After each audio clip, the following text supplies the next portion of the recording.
Yan po dumadaan yung oil niya kapag mabasag to. Tumatagas yung oil ng makina ng Badya.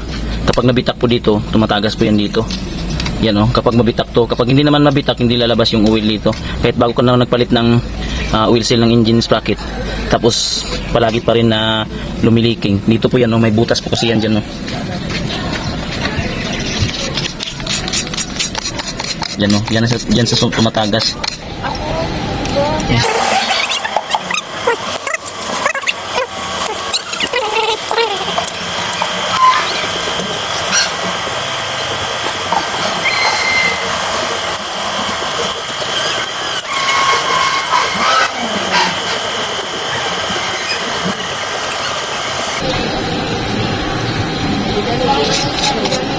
Tapos ko na po siya na tridan, no, naantapan ko na po siya yan. Ito yung butas niya.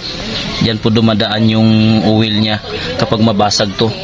Kaya takpan nyo na kasi ito pala ay stock ito ng kwan. Dito pala pumupunta yung dumi mula sa loob ng makina. Dito siya nai-intact. Lagyan po natin ng bolt, no. Ano, natakpan na po natin, no. Ito,